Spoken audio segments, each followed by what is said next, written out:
The great hall of the Galactic Forum was filled with light from hundreds of glowing orbs that floated above the seats. Where the ambassadors of many alien civilizations gathered, the air was thick with whispers and tension as the meeting began, and every race looked at the human delegation that sat quietly near the center. Nathan Brooks, the human envoy, sat with his hands folded, his calm eyes watching the movements of the alien speakers who were louder and more emotional in their speeches. Around him, Claire Bennett, the science officer, and Lucas Hall, the strategist, exchanged a few quiet looks. Both of them knew this day would not go peacefully. The Galactic Forum had always been a place meant for unity. But over the last few years, it had turned into a place of accusation and mistrust, and humans had become the favorite target for fear and blame. When the High Speaker of the Drakari stood, the room fell silent. His scaled face shimmered under the light as he pointed his long fingers at the humans and said that Earth was expanding too fast, that humans were mining worlds that belonged to others, and that they were breaking the balance of peace across the stars. Nathan listened without showing anger. He had learned long ago that silence sometimes spoke louder than words. When the Drakari finished, a few others joined in accusing humans of building fleets that no one could match, of sending ships too close to alien borders, and of refusing to share new energy technology. Nathan stood and the hall grew quiet again. His voice was calm and clear. He said that humanity sought peace, that the new colonies were built on empty worlds, and that no human fleet had ever fired the first shot. But his tone carried a weight that made even the loudest speakers hesitate. He said that humans remembered the wars of their past, that they had learned from blood and loss, and that they did not seek to repeat those mistakes. But if any world wished to test the strength of Earth, they would learn that peace was not weakness. The Drakari speaker hissed and said that humans hid their power behind soft words, that they acted kind only to prepare for conquest. Nathan did not reply. Instead, he sat down again, his expression unreadable. Claire leaned close and whispered that the Drakari were trying to provoke them. Lucas nodded, saying that patience would be their best weapon today, for every word spoken here was being watched across the galaxy. After the meeting paused for recess, Nathan walked through the long corridors of the forum. Many alien eyes followed him, some filled with fear, others with curiosity. He thought about how quickly things had changed only decades ago. Humanity had joined the forum with hope, believing that peace among the stars was possible, but now they stood alone, surrounded by distrust and jealousy. Claire joined him and said that the new energy reactors had made many races nervous. They saw humans as unpredictable and fast-moving. Nathan said that fear was natural when a young species moved faster than the old ones, but he also said that fear could become dangerous when mixed with pride. When they returned to the main hall, the debate had grown even louder. A faction of smaller races argued that humans brought stability to the border worlds, that trade had increased and piracy had fallen since human patrols began. Others said that humans had too much influence, that their technology could rewrite the balance of the galaxy. Nathan did not speak again. He only watched, listened, and noted every face that spoke against them. When the assembly ended, the human delegation walked back to their transport in silence outside the giant windows of the forum. The stars shimmered above the gas clouds of the planet below. Lucas looked at them and said that one day, those same stars might not shine kindly on the forum. Nathan replied that maybe that day was closer than they thought. Back on the human embassy ship, the team gathered for a report. Claire showed data that several races, including the Drakari, had begun military buildup near human colonies. They were forming alliances against Earth, quietly preparing for a future conflict. Lucas suggested strengthening the outer defense lines. Nathan agreed, but told them to do it quietly. He said that fear could turn to panic, and panic could turn to war. He wanted them to move like shadows, seen only when they chose to be seen. In the following days, human delegates attended smaller meetings where trade rights and colonial boundaries were discussed, but everyone knew these were just masks, hiding deeper plans. Claire noticed how many alien envoys avoided eye contact, and how others spoke in code about joint security measures. She told Nathan that the forum was no longer a council. It was a battlefield of words. Nathan agreed. He said that humans were surrounded by smiles, hiding blades one night. Nathan looked out from the ship window, watching the forum world spin slowly below him. He thought about Earth, its oceans and cities, the people who trusted him to keep peace among the stars. He remembered his father telling him that humanity always walks alone first, then others follow. But sometimes the road must be walked in silence. He wondered if that time had come. Claire came to him and said that the next day the forum would vote on restricting human trade rights. Nathan smiled faintly and said that the vote was already decided before it began, but he also said that maybe that was what humanity needed. A reason to stop pretending. Lucas joined them and reported that several human colonies had sent encrypted messages offering to cut ties with the forum to stand independent. Nathan told him to wait to do nothing until he gave the word. The next morning the forum was crowded, every seat filled as the vote began. The High Speaker read the proposal to limit human access to shared research and restrict travel beyond certain regions. Many alien representatives supported it, while a few argued against it. But their voices were drowned by the louder crowd when the votes were counted. The result was clear. Humans had lost their privileges.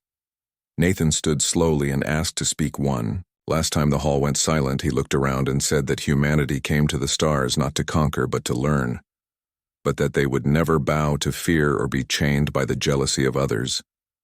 He said that humans had offered friendship, but had received suspicion that they had shown peace but were answered with threats.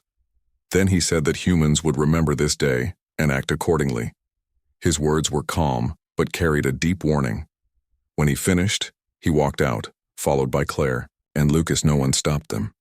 The silence in the hall felt heavy and cold later on. The human ship Nathan ordered all communication with the forum to be limited. He told Claire to prepare a full report to Earth Command. He said that soon there would be changes, but not of the kind the forum expected. Lucas asked him if this meant war. Nathan said no, it meant freedom. Claire looked at the stars and said that the galaxy would not understand. Nathan said they did not have to understand, only to watch. The human ship left the orbit slowly, and behind them the glowing world of the forum became smaller. The aliens who saw it from their observatories noted that the humans did not rush. They moved with quiet precision and purpose, as if they already knew what would come next across the galaxy. Messages began to spread that the humans had started pulling back from the forum, that they were preparing something unseen, and even though no human weapon had been fired yet, many races began to strengthen their borders because deep down they all felt the same thing: the humans were leaving, and the galaxy did not know whether to feel safe or afraid. The stars beyond the forum world stretched like a river of light, and the human ship glided through them in silence. Nathan Brooks sat in the command room watching the display screen as the blue light of faster travel shimmered across the walls. Claire Bennett sat beside him studying data streams that showed alien communications across nearby sectors.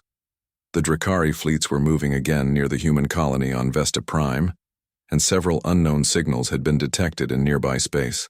Lucas Hall came in holding a report. He said that their intelligence units had confirmed the Drakari were sending drones near human stations, pretending to survey minerals, but actually spying on defenses. Nathan listened quietly and said that they expected this. He told Lucas to inform the colonies to maintain calm and not to react. He said that silence was stronger than noise. Claire said that the colonies were worried that without the forum humans would be easy targets. Nathan looked at her and said that fear was the only weapon the forum had left and that humans would not give them that power back on Earth. Command had already received the report of the forum vote. The leaders were angry, but Nathan's message had been clear. Humanity would not return to argue with those who saw them as a threat. They would build their own path away from the endless politics of aliens far from Earth in the outer colonies. Engineers worked day and night expanding orbital shipyards and upgrading defense platforms. Lucas traveled between those colonies. Coordinating efforts, he watched how the people worked, not in fear, but in quiet pride. They knew something was changing. He saw new ships being built, not for conquest, but for readiness. One night, while he stood on the deck of a transport station looking at the half-finished hull of a new cruiser, he thought about how quickly humans adapted. Every crisis became a lesson. Every threat became a reason to grow. Claire spent her days on Luna Research Base studying alien data. She found evidence that the forum races were sharing information to build a new weapon, based on energy resonance. She sent the data to Nathan and said that it looked unstable and dangerous. Nathan replied that they always built things they could not control. A few weeks later, human scouts reported that a Drakari patrol ship had crossed into the edge of human space. Nathan did not send warships. He sent a single unarmed exploration craft with a message that simply said that the border was protected and further entry would be seen as aggression. The Drakari withdrew after scanning the human ship and discovering its hidden shield. Strength rumors began to spread across the galaxy that humans were testing new defense systems. The forum leaders met in secret sessions to discuss it. Some wanted to send envoys to ask for talks. Others said humans had gone too far, but no one dared to make the first move. Nathan continued his calm work from orbit. Around Mars, meeting with his team every day to plan the next steps, he told them that they would expand the frontier and let the forum believe what they wished. The less they explained, the more the galaxy would fear. Claire said that fear might turn into war. Nathan said that wars begin when people think they can win, and no one believed they could win against Earth, not anymore. Lucas returned from the Outer Rim with new reports. The mining fleets had discovered a massive asteroid filled with rare metals. He suggested using it to build the next generation of starships. Nathan approved, saying that each new ship would not just be a tool of defense, but a symbol of independence. While they worked, the galaxy watched every alien news. Network discussed humanity. Some said they were retreating. Others said they were planning something. The truth was, no one knew, and that was exactly how Nathan wanted it. He believed that mystery was stronger than threat because it made others imagine more than they could see. One evening, Claire visited Nathan in his quarters and said that some smaller races had contacted her secretly. They wanted human protection in exchange for trade deals. Nathan said that it was only the beginning, that once fear spread enough, even their enemies would come offering peace the next week. The Drakari made another move. They sent a fleet near a neutral zone, claiming it was a training exercise, but their ships stayed close to human sensors. Nathan ordered no action. He said that patience was their greatest weapon, and the longer they waited, the more nervous the others became. Lucas disagreed. He said that doing nothing made them look weak. Nathan smiled and said that weakness is what others see before they realize it is a trap. The tension lasted for days. Then, without warning, the Drakari fleet turned away, returning to their own space. The message was clear. They had tested human response and failed to provoke it. Across the forum, world whispers spread. The old ambassadors argued that the humans had changed, that they no longer played by known rules. The High Speaker tried to reassure them, saying that the humans would come back eventually because no race could survive alone. But deep down, even he did not believe his words. Meanwhile, on Earth, ordinary people carried on their lives, but everywhere talk of the forum filled. The news people felt both proud and uncertain.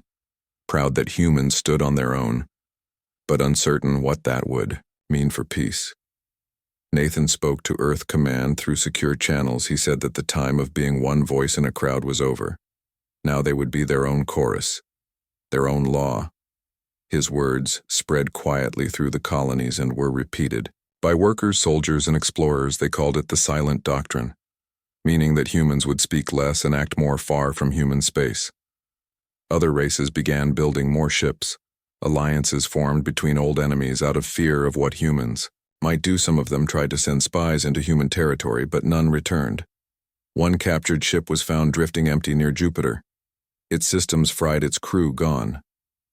The recording showed only static and one final sound, like distant thunder. That recording spread through the black markets of alien worlds, becoming a ghost story told in dim cantinas, that the humans had eyes in the dark. Nathan heard about it and said nothing.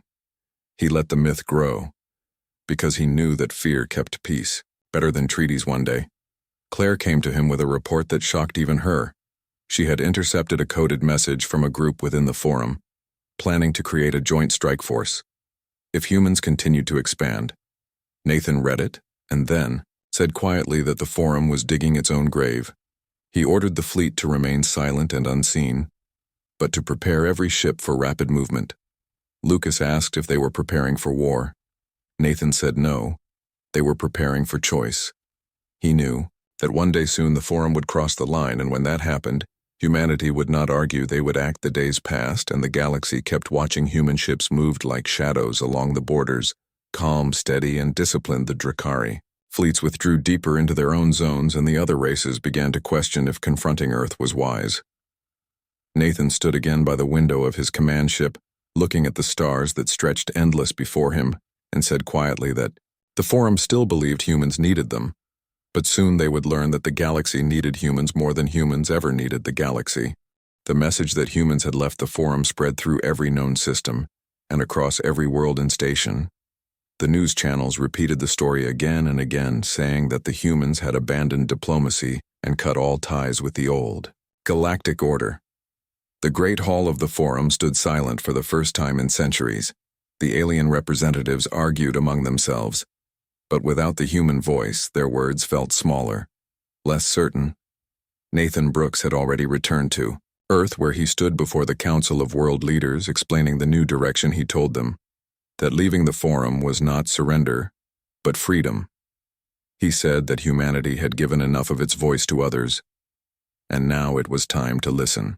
Only to themselves, Claire Bennett stood beside him, showing maps of new colonies that would grow without outside interference.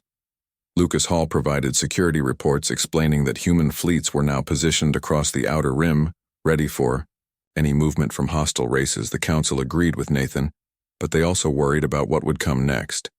Humanity had just declared its independence from the rest of the galaxy, and the galaxy did not forgive easily. After the meeting, Nathan walked alone through the glass corridors of the Earth Spire, the tallest building in the capital city below him.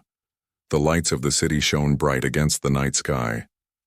He thought about the Forum and the faces of the alien delegates, some angry, some fearful, some confused. He wondered how long before one of them tried to force humans back under their control. When he reached his office, Claire was waiting with new information. She said that several Forum factions had begun military exercises near neutral zones. Nathan said that was expected. He told her to let them play their games because the humans would not move first. Lucas entered carrying a message from the outer colonies. He said that the mining fleets had been recalled to safer space and that several outposts had started to build their own defense grids.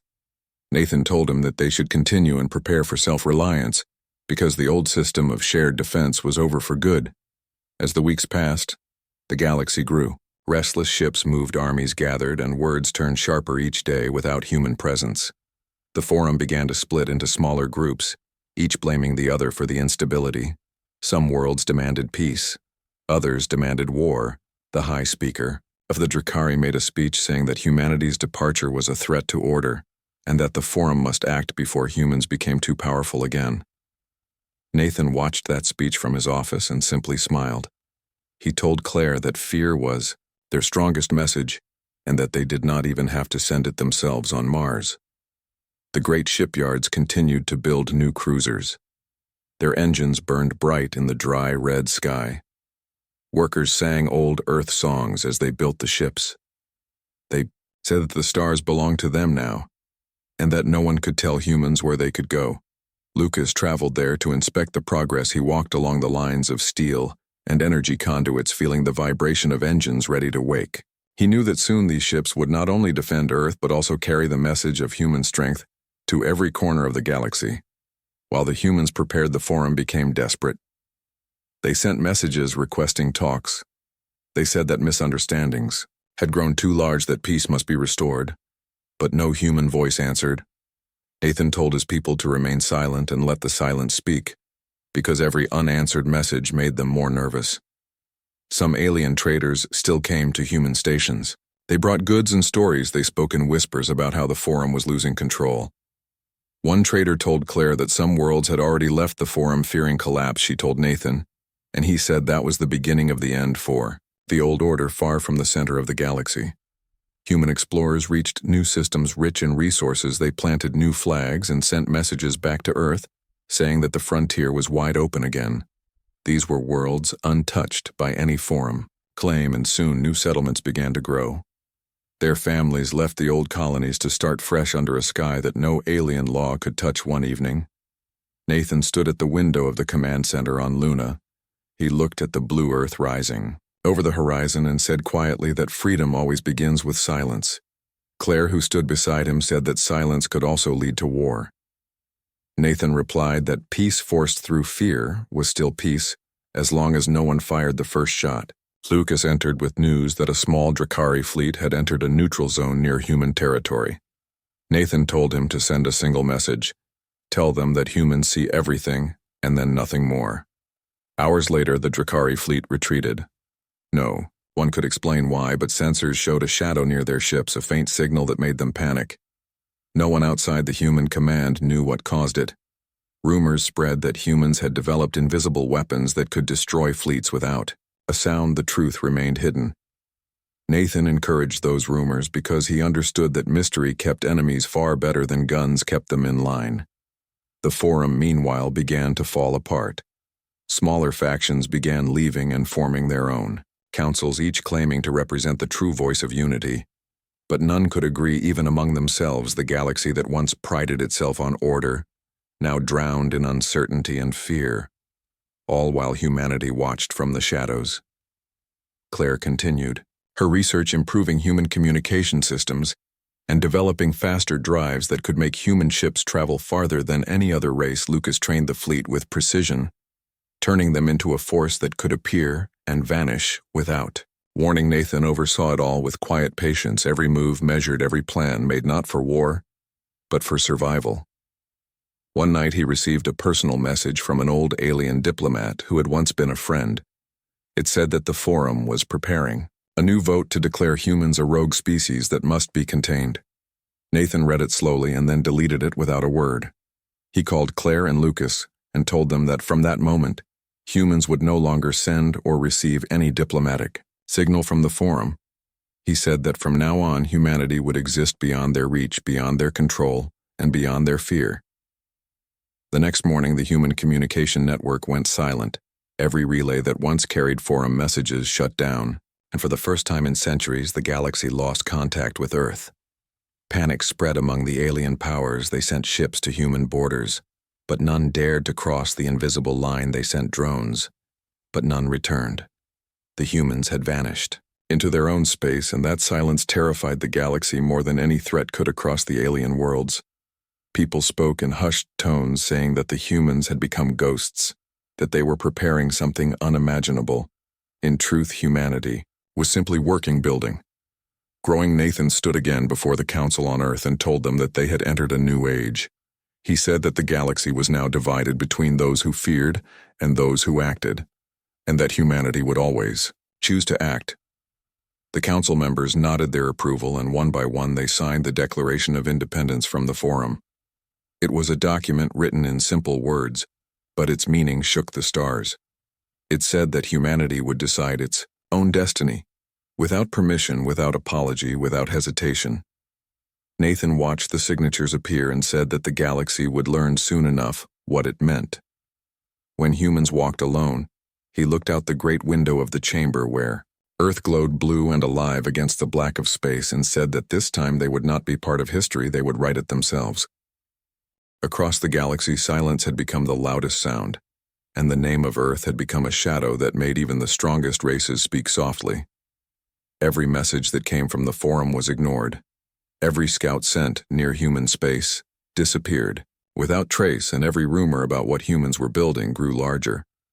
With each retelling, Nathan Brooks sat in the command room of the orbital station above Mars, reading reports from the outer colonies. The humans had expanded faster than anyone expected. New stations, new shipyards, new research bases, all working in harmony.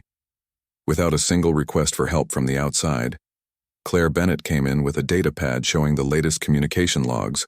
She said that at least 9 alien governments had tried to re-establish contact, promising trade and cooperation. Nathan looked at the messages and said that they were not ready to talk. Yet he said that peace offered out of fear was not peace, but surrender. Lucas Hall entered the room and told them that the fleet was now operating across 3 sectors, unseen and unheard. He said that they had eyes in every direction, and that if any enemy made a move, they would know before the first ship left its dock. Nathan told him to keep it that way, to let the galaxy believe whatever it wanted, because the less they said, the more powerful they would appear. Far from Mars, the colony on Vesta Prime had grown into a city of lights, with its own defense grid and factories that worked day and night. The people there spoke proudly of the day humans left the forum. They called it the Day of Silence, and every year they watched the stars together in celebration, believing that they had become truly free. One night, as Claire watched the celebration through the colony's broadcast, She said to Nathan that freedom was a heavy gift, because it came with no one to blame if things went wrong. Nathan said that was what made it worth having. Meanwhile, the forum was crumbling, the old alliances had broken, and the high speaker of the Drakari stood before an empty chamber shouting at ghosts. He declared that the humans must be stopped, that their silence was the beginning of conquest. But no one listened anymore, because every race had its own problems. Every empire feared the next collapse. Nathan received intelligence that several smaller worlds were planning to leave the forum and seek human guidance. Claire asked if they should respond. Nathan said, not yet. He wanted them to choose on their own. He said that those who came freely would stand stronger than those who came from fear on the outer rim. Lucas supervised training exercises with the new human fleet. The ships moved through the void like shadows. Leaving no trace, their captains were disciplined. Their crews quiet. They were not warriors looking for battle, but guardians ready for anything. Lucas remembered the early days of the forum when human ships were inspected by alien officers who looked down on them now. Those same races built walls against the very fleets they once mocked one evening, while Nathan was reviewing reports from the frontier. Claire entered looking troubled. She said that a small alien envoy ship had arrived near the borders. It carried a message from a race called the Lurian. They wanted protection from the Drakari. Nathan asked what they offered in return. Claire said they offered loyalty and resources. Nathan thought for a long moment, and then said to let them settle on the edge of human space and to give them help. But quietly, no broadcasts, no announcements. He said that the galaxy should not yet know that humans were already gathering allies within weeks. The Lurian ships arrived, escorted by human patrols, and they began building their settlements near the human colonies.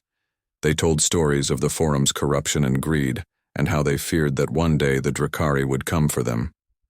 Nathan listened to their words and said that the galaxy was learning faster than expected. Months passed and the silent human network grew stronger.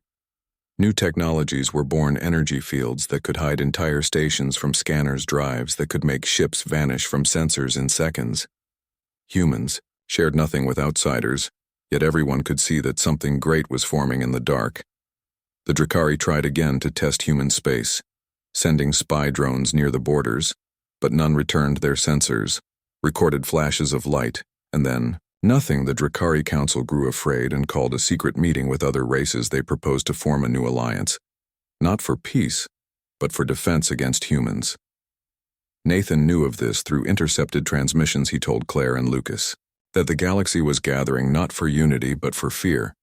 Claire asked if they should confront them. Nathan said no.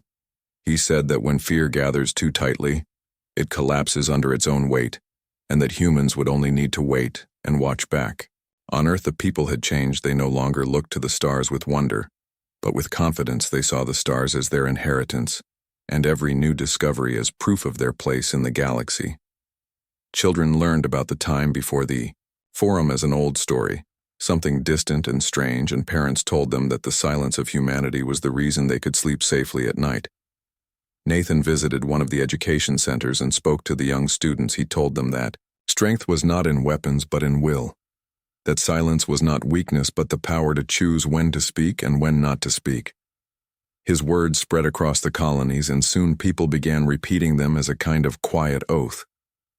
Meanwhile, in the forum, chaos deepened. The Drakari tried to seize control of weaker worlds but were met with resistance. Others fought among themselves and trade between systems collapsed. Some races started to secretly copy human technology, but failed miserably because they did not understand the logic behind it.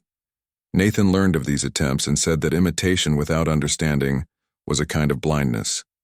The human fleet continued to grow, but not in numbers, in efficiency. Every ship was faster, every system smarter. Claire led research into artificial intelligence that could predict movements across entire sectors without human pilots.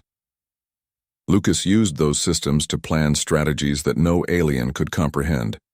Nathan watched the progress and felt the quiet pride of a leader whose people had found their own rhythm.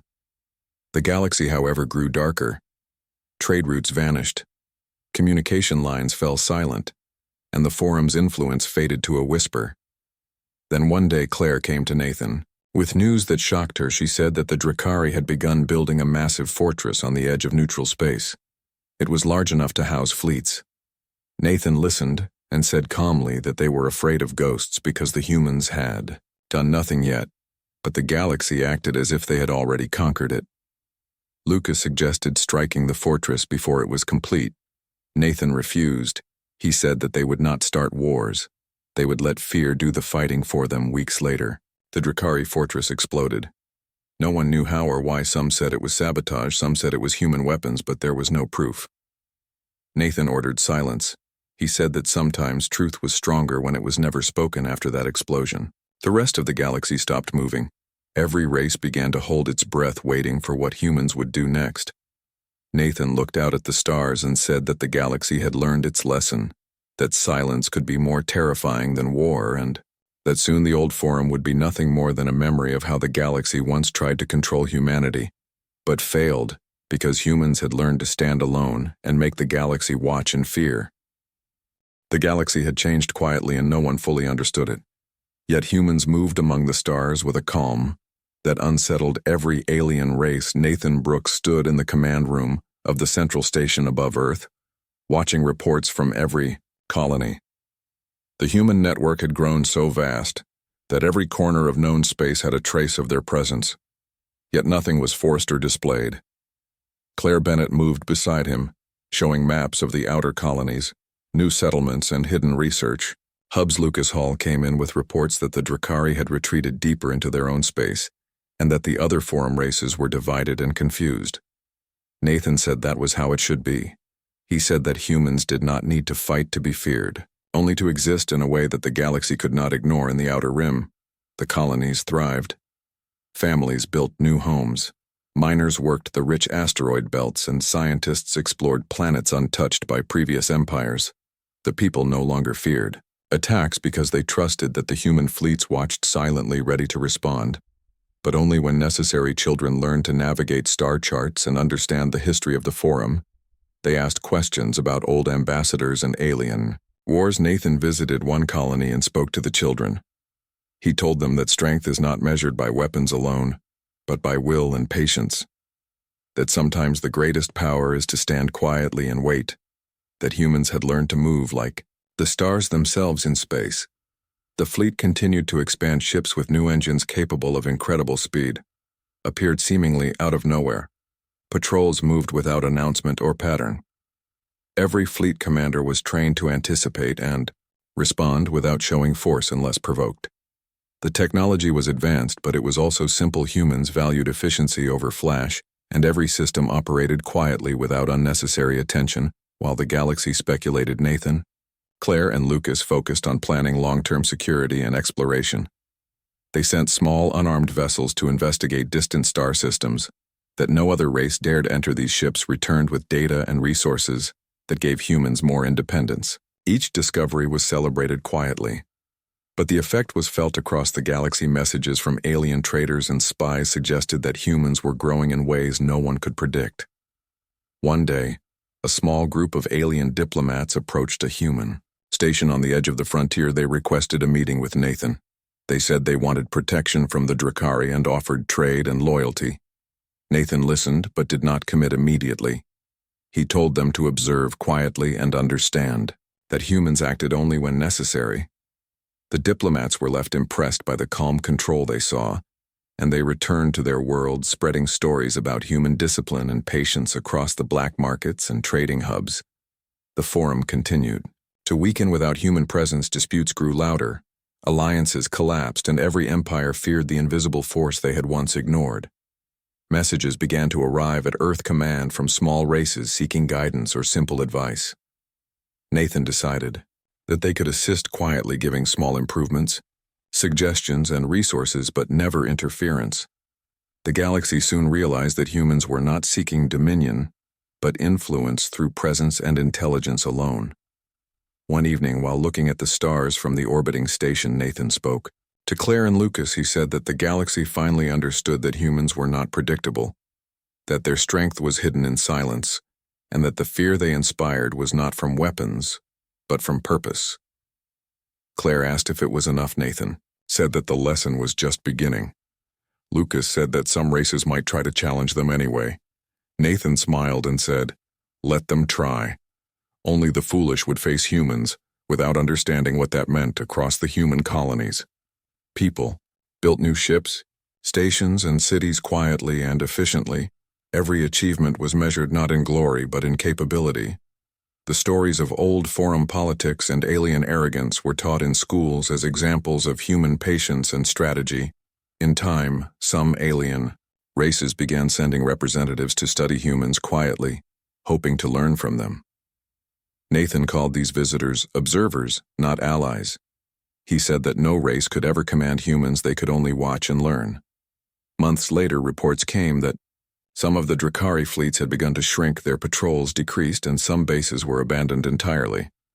They said nothing, but the timing of every move suggested that the humans were always watching from a distance. Nathan, Claire, and Lucas monitored these changes silently. They did not celebrate.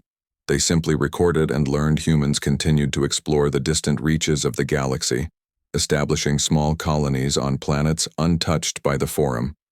The settlers learned to live independently, relying on technology, intelligence, and communication systems that allowed them to operate without central control. Each new colony added to human influence without creating fear or dependence. Earth itself remained a hub for administration and research. The people there lived normal lives, but they knew that their safety came from the preparation and discipline of those who watched from the stars. One day, a young commander approached Nathan asking if humans should finally return to the Forum. Nathan looked at him and said that the Forum no longer mattered, that the galaxy would never fully trust humanity. And that was the point. Humans did not need approval or recognition, only freedom to act when they chose Nathan. Then asked the commander to continue strengthening the fleet and to ensure every colony could operate independently in case of sudden conflict. The galaxy now watched humanity not as a participant in politics, but as a force of nature quietly shaping the future without showing aggression. Alien. Historians wrote of humans as unpredictable but brilliant, and the tales spread faster than official reports. Traders spoke of the silent fleets and how nothing moved without notice. Every alien ruler whispered in private councils about the humans and their invisible power. While all this happened, Nathan looked out at the stars from the command station and thought about the Forum and the decisions that had led to humanity leaving. He remembered the faces of the ambassadors, some arrogant, some fearful, all wrong about humanity's intentions. He said quietly to Claire that leaving was not an act of defiance but an act of independence. And she nodded, understanding that every human would remember that lesson in the years that followed. Humans continued their quiet expansion, exploring new worlds, building ships, and preparing for the future. But always with patience. They never struck first, never boasted, and never revealed their full strength. The galaxy learned that humans could act without warning, move without detection, and influence without presence. Yet they chose restraint and discipline across the stars. Smaller races began, seeking human guidance not as masters but as mentors. Humans shared technology, navigation techniques, and strategies for survival without showing dominance, and the galaxy slowly adjusted to a new order, where Earth and its colonies were the silent center of a new power. And one day, the old Forum would realize that humanity's departure was the true beginning of their influence. Humanity had not left to hide, nor to retreat, but to grow stronger, wiser, and unbound by fear or expectation. Nathan, Claire, and Lucas looked at the stars once more and understood that the galaxy would always watch them with respect and fear, and that their people had finally earned the right to shape their own destiny without interference or threat, and that the silence they had chosen was the greatest message of all, and it would last for generations.